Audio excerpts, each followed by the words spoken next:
let's start cooking. I'm going to grab my bowl, and the first thing we're doing is making our manicotti filling. So I got 3 tubs of ricotta cheese. And I'm going to add 2 eggs for each tub. So that's 6 eggs. We're just going to throw them right in there. I'm going to add some salt, some black pepper. And I'm going to go ahead and add a big old glob of garlic in there. You got to have your garlic. And then I'm going to add a couple cheeses, some shredded mozzarella and some shredded Parmesan.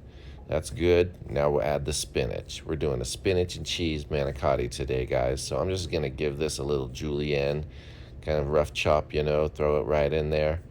Now for the fun part, we're going to mix. I really enjoy doing things like this. It's like playing in a bowl of mud. Just get in there and mush it all around. Be sure you get all the eggs broke up. That clump of garlic, you want to get that evenly distributed. Mix around all that cheese. You don't want any hidden pockets. Just keep moving it. You want it to be able to form a little ball like that. And once you're there, you're good to go. Let's make some marinara to go on top of this. And that's real simple. It's going to start with an onion. Just going to do a little rough, small dice on this. I don't follow any sort of protocols when I'm dicing onions. I just get that thing chopped up. We're going to need some garlic too. Let me show you how we do this in the kitchen, all right? We take that pre-peeled garlic, we throw it in the processor, we add a little bit of oil. Guys, we're going to give that a couple zippity zips on the base.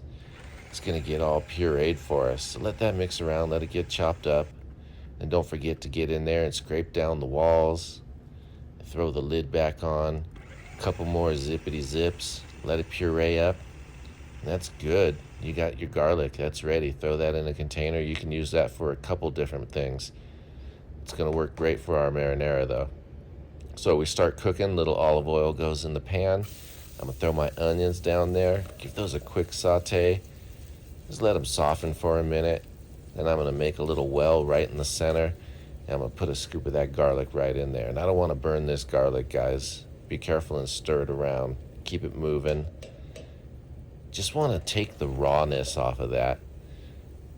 All right, quick little saute. We're going to go ahead and add our tomatoes now. And I'm going to fill this pan up. So I'm putting 4 cans of tomatoes in there. We're going to give that a nice stir. Be sure everything's all mixed up. Be sure and salt this too. I'm going to give a couple little pinches of the salt. You need that. It's going to really bring out the flavor of your tomatoes, your garlic, your onions, everything. So we're going to let that simmer for about a half hour. We're going to make our manicottis. Now let me show you my little secret. I don't like stuffing those tubes, so I make lasagna noodles, all right? Some of you might say, well, that's not a true manicotti. And hey, you're right. But hey, there's no rules in cooking. So we're going to go ahead and do it my way.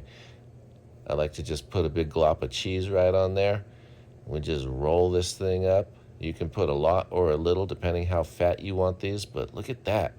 Cheese manicotti. Doesn't that look good? It's ready to go. So I'm going to get my pan out. I'm going to add some sauce on the bottom. That way these things don't stick to the bottom.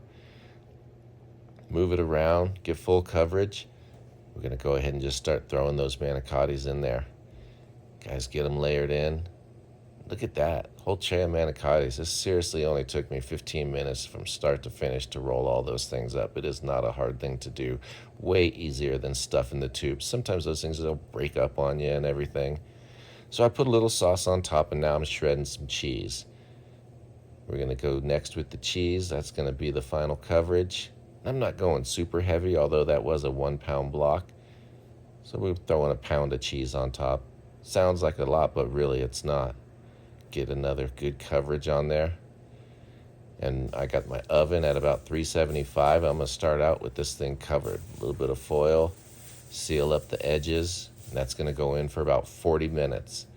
And after 40 minutes, guys, check it out. We pull it out. We're going to take that foil off, and I'm going to go back in for another 20 minutes, try to get a little brown on top. And when they come out, look at that. Doesn't that look good? Cheese manicotti.